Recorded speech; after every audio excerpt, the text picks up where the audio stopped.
They all saw me as nothing more than a cog in the machine, replaceable, quiet, invisible. They didn't realize that cogs can grind to a halt, and when they do, the whole machine collapses. My name is Lucas Reed. For the past 6 years, I had poured my life into Titan Tech, a cutting-edge software company that promised innovation but thrived on hierarchy and exploitation. To the world, Titan Tech was a symbol of brilliance and efficiency, but behind its glass walls, ambition overshadowed loyalty, and every mistake was an opportunity to humiliate the weak. At the center of it all was Victor Kane, my boss and the man who had climbed to the top on charm, manipulation, and ruthlessness. Victor had a way of making people feel valued while quietly using them for his gain. He praised me in meetings with a smile that masked the way he twisted my ideas into his personal victories. For clients and investors, he was Titan Tech's visionary. For me, he was the man who took every sleepless night, every innovation, and paraded it as his own. Our relationship had always been complicated. On paper, he was my mentor. In reality, he was my captor in a gilded cage. I built the systems, he took the glory. I learned to navigate his whims, to anticipate the shifts in his moods, and to remain silent while he thrived. My colleagues treated me with polite distance. Victor's inner circle adored him and tolerated me only because I made him look good. Titan Tech's world was sleek, fast-paced, and unforgiving. Office lights stayed on long after I left, servers hummed with projects that only I fully understood, and every decision seemed to feed Victor's ever-growing ego. I was good at my job, brilliant, even, but the brilliance never belonged to me. Then came the moment that planted the seed of change, a routine board presentation where Victor unveiled a product feature I had developed entirely on my own. He stood on stage, crediting his team without a single mention of me. The investors clapped. Colleagues smiled. I stayed in the shadows. That night, walking home through the city streets, the applause echoed in my mind, but something inside me had shifted. The anger, the betrayal, the endless nights of unnoticed labor, it all simmered beneath the surface. I realized something terrifying. I wasn't powerless. I was invisible, and invisibility is the perfect weapon. The thought settled in my mind like a dark promise. One day, the employee they dismissed as unimportant would be the one who brought everything crashing down. And that day was coming. The days after the board presentation were strange. Small details that had once seemed trivial began to gnaw at me, whispering that something was off.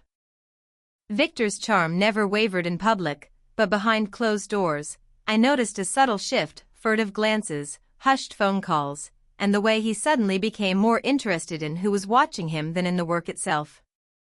Projects I had led were reassigned without explanation. New team members arrived, hovering around Victor, asking questions about tasks I had completed months ago. When I raised a point or tried to clarify details, Victor would smile, nod, and say, "Don't worry, Lucas. Let the new team get a feel for it." That small phrase, casual on the surface, felt like an erasure. My contributions were being quietly rewritten, and I couldn't be sure if it was incompetence or something more calculated. Even the office culture seemed to warp around me. Colleagues whispered in corners, suddenly polite or distant, as if aware of some invisible judgment. I found emails altered after sending, documents edited with no trace of my approval, and minor discrepancies that no one could explain. I began to question my own memory, my own skills. Had I really done all that work? Or had I missed something critical? Favoritism became impossible to ignore. Interns and new hires were praised for innovative thinking when all they did was follow the paths I had carved. Victor's smile and praise fell easily on them, while my suggestions were met with careful scrutiny or gentle dismissal. It was a subtle dance of manipulation, and I was only starting to recognize the steps. The emotional toll was crushing. I began sleeping poorly, waking to the sound of my own anxiety. My hands shook over spreadsheets and code, my mind replaying conversations with Victor that now seemed laced with hidden intent. I felt isolated, a ghost in the office I had helped build, and yet constantly watched, constantly tested. And then the moment that made my skin crawl. I arrived early one morning to check a critical database. The access logs were unusual. Entries showed someone accessing confidential project files at odd hours, times when only Victor and a handful of executives had clearance. But there was a subtle irregularity. The edits didn't match the way Victor usually worked. They were deliberate, almost cruel, designed to throw off whoever looked too closely. I realized, with a cold spike of fear, that someone inside the company was manipulating the system. Maybe it was Victor. Maybe it was one of his favorite employees. The uncertainty hung over me like a storm cloud. I sat back in my chair, staring at the screen, heart pounding. Every small warning sign, the reassigned projects, the altered files, the whispered favoritism, suddenly felt like a pattern. And I understood the terrifying truth: this was no accident. Something deliberate was unfolding, and I was trapped in the middle of it. The question wasn't if betrayal had occurred. It was how deep it ran, and whether I could survive it. The truth hit like a freight train. It was during the quarterly investor briefing, a high-stakes meeting where Titan Tech displayed its most critical developments. I had spent weeks refining the predictive software that powered our latest AI platform, ensuring every algorithm was flawless. I walked into the boardroom quietly confident, ready to contribute to the discussion, to finally see some recognition for my years of work. Then Victor began to speak. He presented the software as if it had been his personal genius, narrating each step with a confidence that made the room lean in.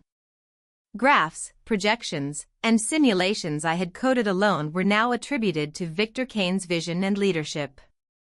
Investors nodded, colleagues whispered admiration, and the board's smiles seemed to mock me silently. I froze.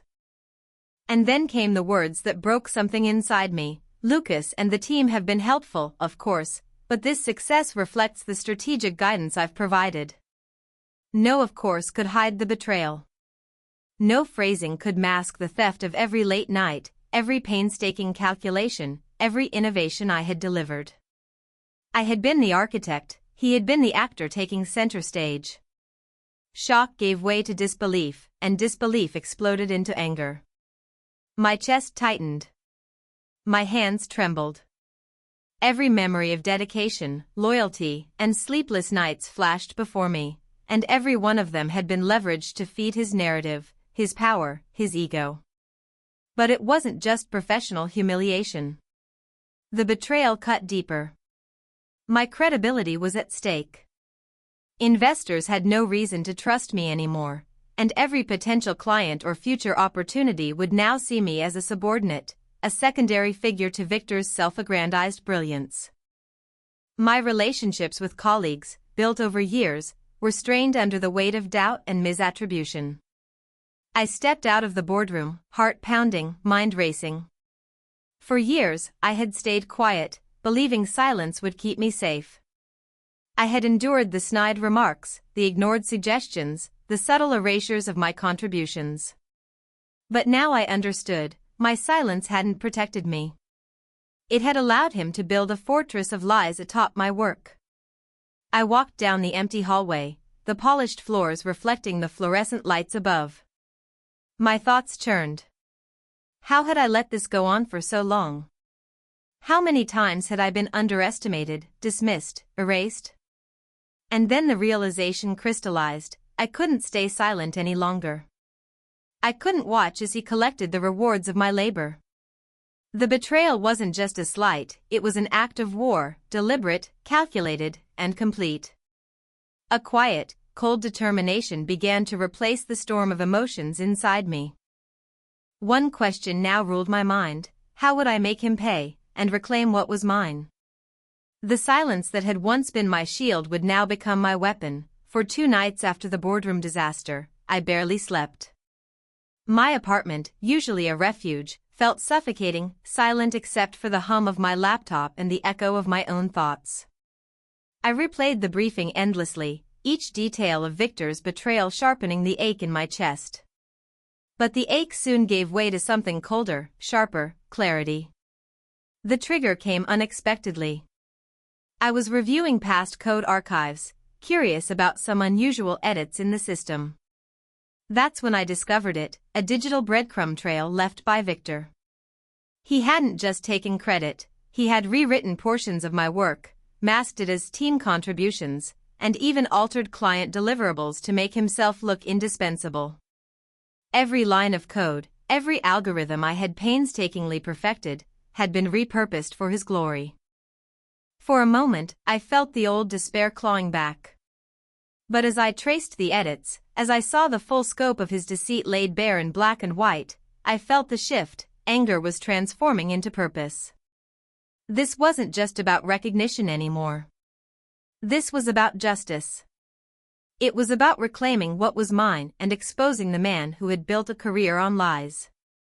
I reached out to Claire, a trusted colleague who had seen Victor's manipulations firsthand.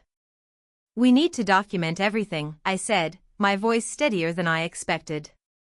"Every email, every timestamp, every revision. If we do this right, there will be no way to spin it." "He thinks I'm silent, he's wrong." She didn't hesitate. Together, we started gathering logs, cross-referencing versions of software, screenshots, and emails. Each discovery fueled the fire inside me. I realized that the years of being underestimated, overlooked, and dismissed had forged me into someone patient, meticulous, and relentless.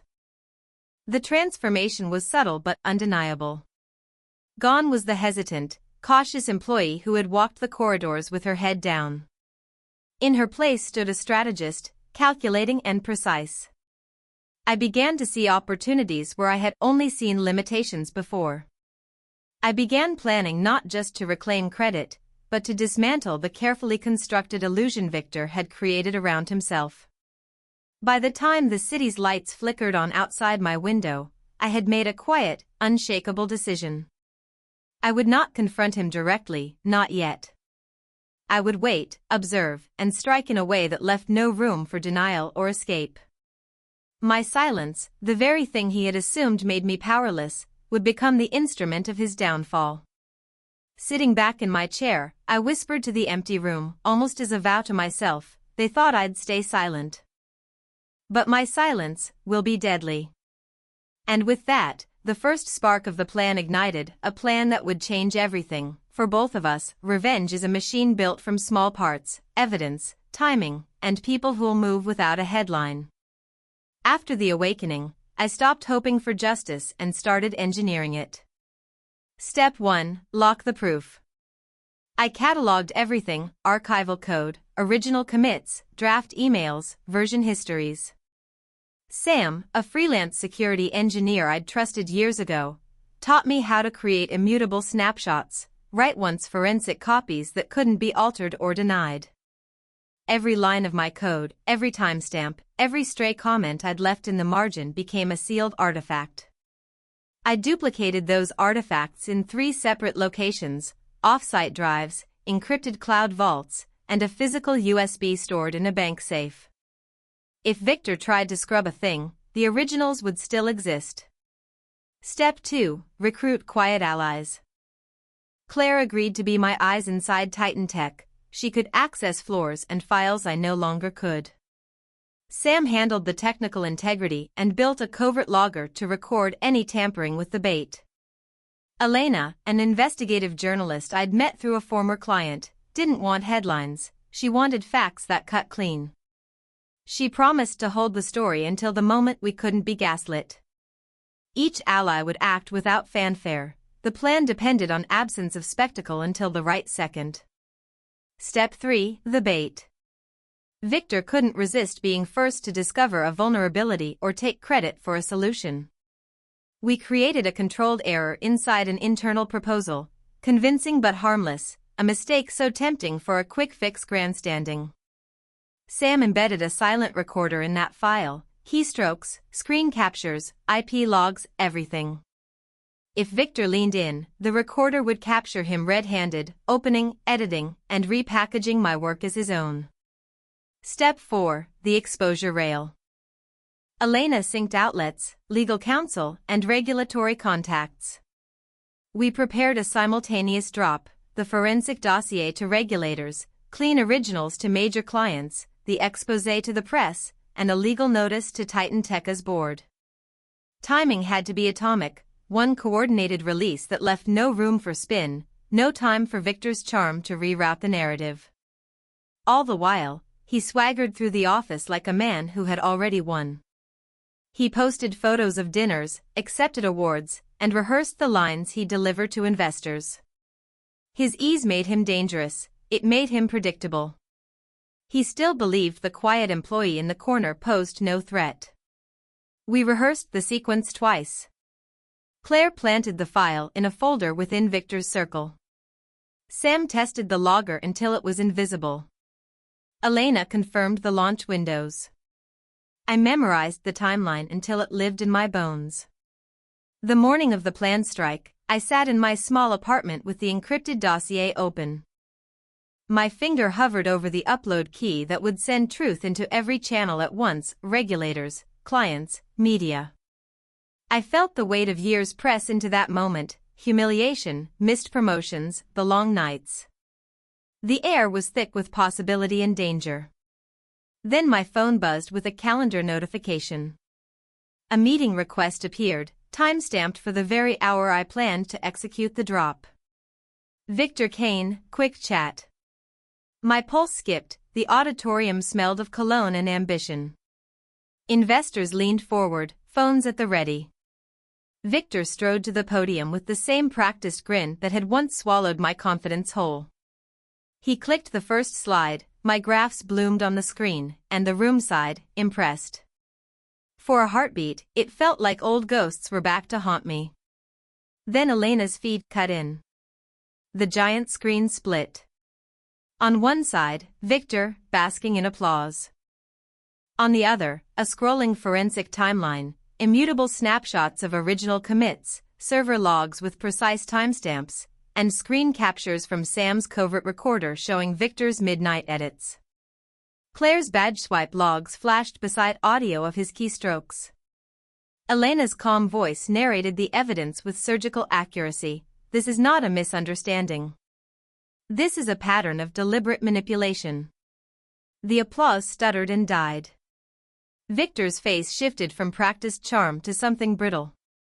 He tried the old defenses, loud denial, feigned outrage, but the dossier moved faster. Elena released the sealed packets to regulators and key clients. Legal notices hit the firm's inboxes in orchestrated waves.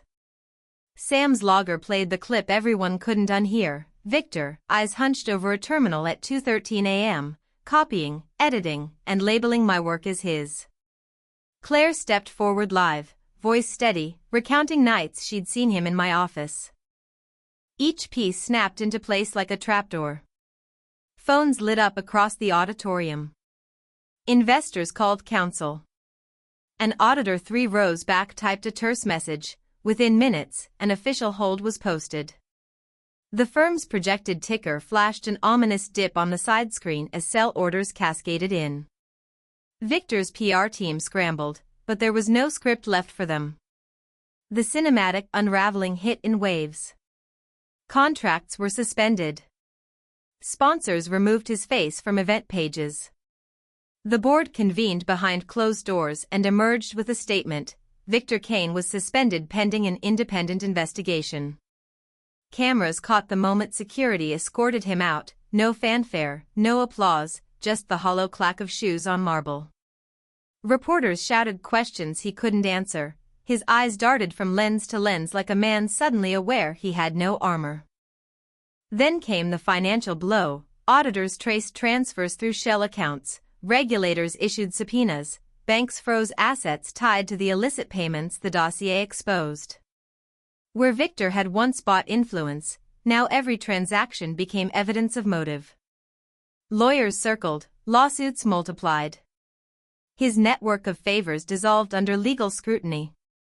I watched it all from the dim hum of the server room, monitors casting pale light across the racks I once tended. I didn't rise to gloat. I listened. The sound outside was different now, the noise of consequences, not applause. As security led Victor past the glass, our eyes met for a second. His expression was panic braided with disbelief. The man who had reduced me to just an employee now stumbled beneath the weight of being the man everyone blamed. When the doors closed behind him, something that had been dormant inside me loosened and fell away. I felt lighter, not because I'd won, but because the ledger had been balanced. The empire he'd built on other people's labor was unmade by the very work he'd looted. They thought I'd stay small and silent. Instead, my silence detonated the truth, and everything he had relied on for power collapsed around him. I walked out into the bright hallway, head held steady, the faint echo of applause no longer mine but the sound of justice at last delivered. The days after Victor's downfall were surreal. Titan Tech, once a gleaming symbol of his personal glory, reeled under the weight of legal scrutiny, frozen assets, and shattered contracts. Clients demanded clarity, investors questioned every decision, and the media painted him as a cautionary tale, the rise and fall of Victor Kane. Where he had once been untouchable, now he was a symbol of what happens when arrogance meets deception. For me, the liberation was quieter, subtler. I wasn't seeking fame or applause, I wanted freedom, recognition only where it mattered, and the knowledge that my work would finally be credited properly. Offers came flooding in, job proposals, consulting contracts, speaking engagements. But I declined most, choosing instead a path I could control. With Claire and Sam, I founded a boutique consultancy built on integrity and transparency, a place where merit mattered more than spectacle. Every project we took on was a testament to what true innovation and dedication looked like, without the overshadowing manipulations that had haunted my career. Walking through our new office one morning, I paused by a window, the city stretching out in golden light. I reflected on the path that had brought me here, the quiet years of invisibility, the betrayal, the relentless planning, and the execution of justice. It wasn't vengeance for its own sake, it was reclamation. My silence had been my weapon, my patience my strategy, and the result was undeniable. Poetic justice, I realized, doesn't always roar. Sometimes it whispers quietly through meticulously laid plans, and the world only notices when it's too late. The man who thought he could erase me, exploit me, and rise on my labor had been undone not by noise, not by confrontation, but by precision, patience, and truth. He had built his kingdom on others' work, and it had been dismantled by the very hands he had tried to suppress. And as for me? I stood taller, not just because I had triumphed, but because I had transformed. No longer just an employee, no longer just unseen, I was the architect of my own fate, unshakable and free. Speech balloon, now it's your turn. Have you ever been betrayed by someone you trusted, at work, in friendship, or family? How did you handle it? Share your story in the comments below. Your voice might inspire someone else to rise from silence. If this story gripped you, if you felt the tension, the satisfaction of justice, don't forget to like, share, and subscribe. More stories of betrayal, cunning, and poetic justice are on the way, because sometimes, the quietest person is the one who leaves the loudest mark.